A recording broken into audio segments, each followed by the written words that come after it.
guys, in this Tower of Fantasy video, we're going to answer the question once and for all, which weapon is better in Tower of Fantasy for support, Nemesis Venus or Zero's negating cube? Now, I'm absolutely positive that each and every one of you watching this video right now already has an opinion on which weapon you think is better. So, with all due polite, proper respect, down in the comments, go ahead and type below which one do you think is better for support. And then, if you really feel passionate about it, if you really have knowledge and you're not just blowing smoke out your tailpipe, list some reasons defending why you think one weapon is better than another one. Now, obviously, I have my own clear opinion on which is the best support weapon, the best weapon that's going to be better for the team. So I'm not going to like put my opinions in this video. What I'm going to do, actually, I take that back. This video is going to be sprinkled with fact and opinion. So remember, opinions are just that. Everybody has an opinion, so you can disagree with my opinion or not. If you do disagree, or if you do agree, just let me know down in the comments on what points you agree or disagree on. What I'm going to do in this video, though, I'm going to look down the advancement of each of the weapons and rate those advancements on a scale of 1 to 10, and then tell you, like, you know, hey, this advancement is really good, it deserves like a 5 or 6, this advancement sucks, or this advancement breaks the game for the weapon. So if you agree with, you know, those points, whatever like that, just let me know down in the comments. But I'm just going to go down by, you know, each one and just read them and see what they do. Now, obviously, let me just go ahead and preface this video by saying this really quickly. You want my opinion on which weapon is better? I think that they're both good. They're both good. They're just good at different things. Being a healer, Nemesis, I think, is always going to have Zero beat. Can Zero heal? The negating cube heal? It can heal, but it doesn't have Nemesis heals. Alright? Now, can Nemesis do what Zero does? No, absolutely not. But that doesn't necessarily mean that Nemesis is a better weapon, doesn't necessarily mean that Zero is a better weapon. So let's just go through, you and I together, and read these advancements and see which one is better. Let's start with Zero first on the negating cube. I want to read this first too. For the trait, it says Flame. Starting out with Zero negating cube, it says, when the weapon is fully charged, the next attack will ignite the target for 8 seconds, dealing damage equal to 58% of attack every second, while ignite target's healing effect is reduced by 50%. So I think that's really good. Now, the Flame Benediction, it says, increase entire team's flame attack by 5% when Benediction Resonance is activated. So if you have a flame team and you're, you know, got some healing stuff going on, whatever the case may be, or you got some fire stuff going on, that's really good to get that extra fire damage in there. I think Nemesis does the same thing. So let's look at the A1 first. The A1 says, deal damage and produce a healing orb which lasts for 20 seconds and restores the HP of any teammate who picks it up. Their HP restored is equal to 60% of attack. The cooldown is 2 seconds. Now, how do I feel about this? Now, this is my second time making this video, so I've already sort of rated things, and I gave this A1 on negating cube, A4, because for me, having experience with negating cube and me loving this weapon when I first saw it, it was like one of my favorite weapons.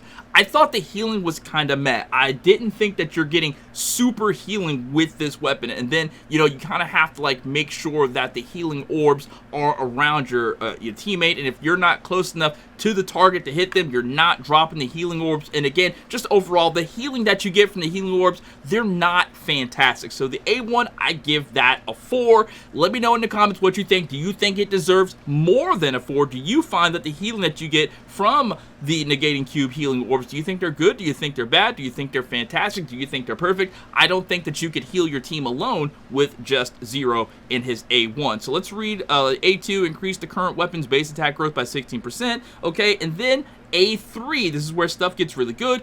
Reduce skill cooldown from 60 seconds to 30 seconds. And that's talking about his Omnium Shield. Let's take a look at the skill. It says Omnium Shield, create shielding for self and nearby allies to block up to 800% of attack and damage for 10 seconds. Deal 142.9% of attack plus 496 damage to nearby targets and strongly launch them. Each cube in possession when this skill is used at 160% of attack to max shielding and exhaust the cube. Cooldown 60 seconds. So if you have the A3, that cooldown is going to be reduced from 60 seconds to 30 seconds, and then you restore HP equal to 30% of attack every second while the shield is active, and that is fantastic. And if you know anything about support characters and healing, if you have a high attack, the higher your attack is, the better your healing is. And if you've got 30% of your attack that's super, super high, that's going to be a lot of extra healing. So for the A3, I gave that a whopping 9.5. I was actually in love with... I should change my Simulacra to reflect Zero because I'm talking about Zero. I have his A3 right there. I think that's really cool. All right, so let's go back to it. So I think 9.5 on his A3 is a perfect score. Well, it's not a perfect 10 because I don't know what a 10 is, but 9.5, I think that's huge. I think that's huge, and that definitely helps you to heal your allies and keep your allies alive. And yeah, so I like the A3. So the A4, it says activated, increase the current weapon's base HP growth by 32%. Every weapon has that. Now the A4 says damaging a target also produces a damage orb, which lasts for 20 seconds and increases all damage and healing of any team who picks it up by 2% for 30 seconds, stack up to 10 times, skill cooldown at 2.5 seconds. So when I previously made this, I gave the A5 a 6. I think it's good, but I don't think it's great, right? For a support character, I might actually raise that a little bit. I'll keep it at 6. Now, I think it's good because the damage orbs help your teammates to do damage. But I personally have never heard anybody say anything close to the neighborhood of, wow, those Zero negating cube damage orbs really help boost my damage. And me, myself, whenever I am playing, there's no noticeable difference for me whenever I'm playing the game, and I'm using, like, for the making of this video, I played with Zero a lot to try to see what was going on with the damaging orbs, if I did more damage, if I could tell, and I really couldn't tell the damage. It just felt negligible. But if you know different, if you know and you've experienced for yourself, like, man, I know my character does this for damage, but when I pick up one of these damage orbs, my damage is super increased. So if you have that experience, let us know down in the comments, and also, as I'm going along here too, just rate these yourself, your own point score. Me personally, I give the A5 a 6. I just not super impressed with this, but it's still good. You get healing orbs and the damaging orbs, so anything to help with damage with your team, and I like it. I like it for supportability, but it's not like super duper broken. Alright, and then we've got finally the A6. It says, using a skill grants allies healing orbs and damage orbs equal to the number of omnium cubes. So basically just more orbs on the ground. I gave this skill a 3. I gave this advancement a 3 because I was not impressed. I think, and this is my defense of this is my explanation of why I gave it a 3. This is the A6. Okay, when this character came out, when it was first conceived, there were no other, like, banner characters. This was it. You had to pay your money to get this A6, to pay your flame gold to get this A6, to get this advancement. And with what's going on with the game now, the A6 should be extremely good. And I just think that maybe they got a little lazy. They didn't know what else to do. They weren't exactly sure how powerful to make the A6, so they just said, just give them more orbs. We already got orbs aplenty on the field.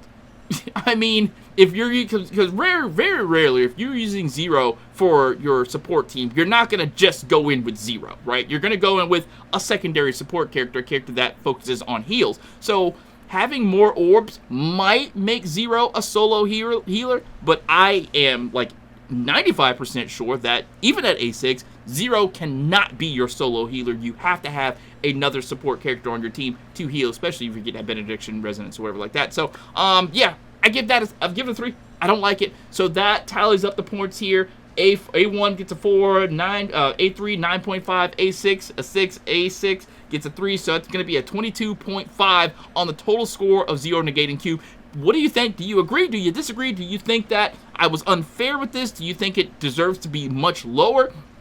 I know that when this game first came out on PlayStation, I was talking about Zero negating cube to my audience. People were throwing around the word meta when it came to Zero, and I can sort of believe it because of his abilities. So I can't really crap on the character without mentioning his abilities and his skills, and he has this discharge skill that makes him invaluable to any team. So just because I rated his score lower doesn't mean that he is still not a absolutely amazing, fantastic character that you 100% should put on almost any support team. The Omnium Wave says, when weapon charge is full or Fantasia is triggered, upon switching to this weapon, remove all debuffs from the Wanderer and gain 5 cubes, then unleash the 5 cubes along a shockwave. This shockwave deals damage equal to 171% of attack plus 593 to nearby targets and strongly launches them into the air. Watch this. Each cube also deals damage equal to 48.5% of attack plus 168. If allies are in the vicinity, the allies and the wielder gain damage immunity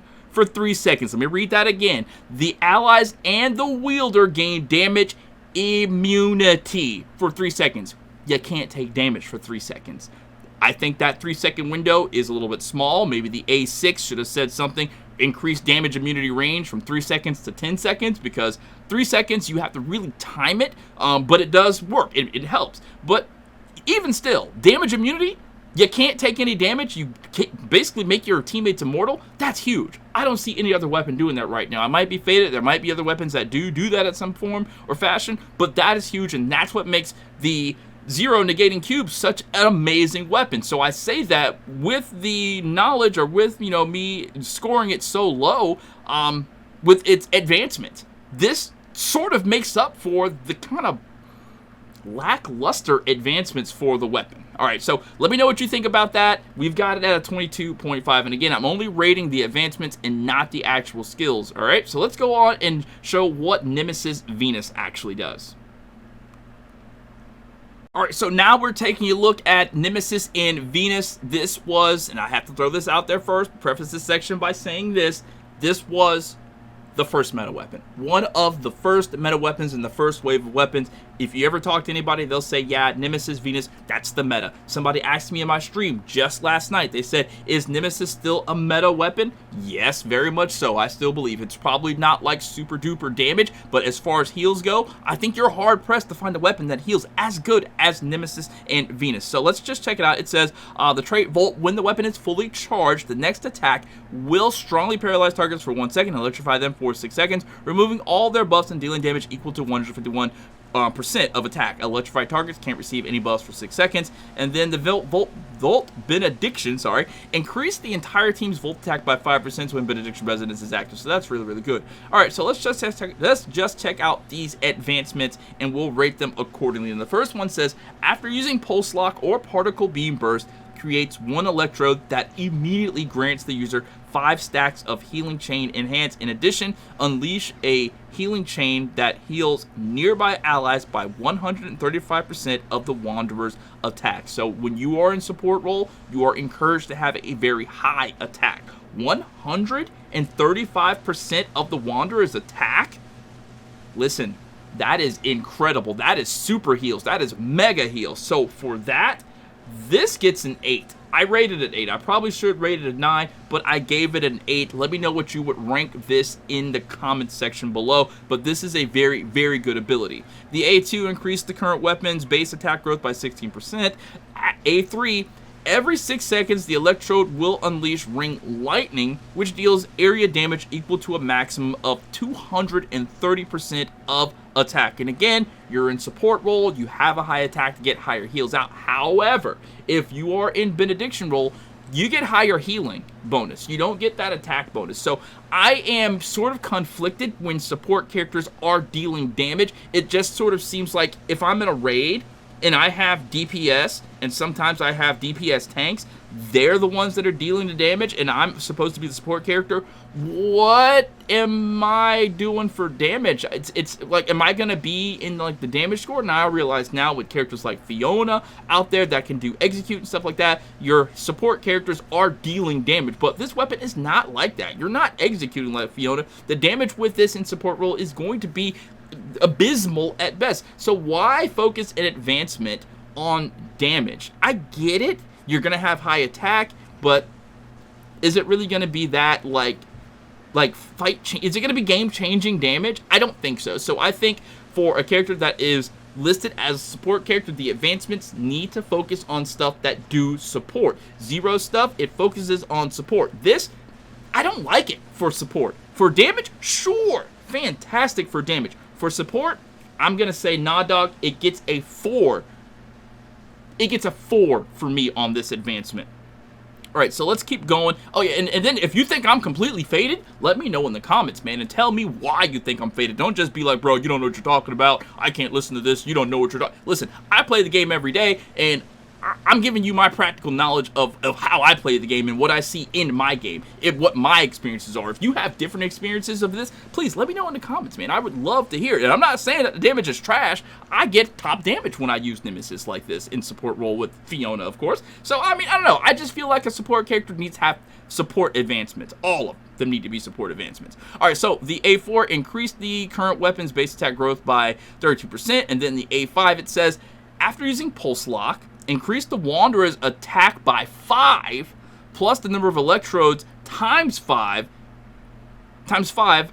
for 25 seconds. So I was really pleased with this advancement, right? However, there's one part of this advancement that completely turned me off, and I think you know what I'm talking about. So let's talk about it. After Pulse Lock is after using Pulse Lock, increase the Wanderer's attack by 5.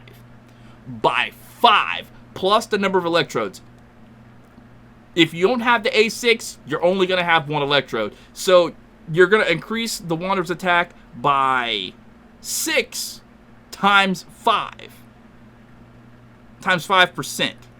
I guess. I'm not sure exactly how that reads, but I'm assuming this is a boost to your attack, okay? And anything that boosts your attack, and it looks like it's going to boost it by a lot, that brings your healing up.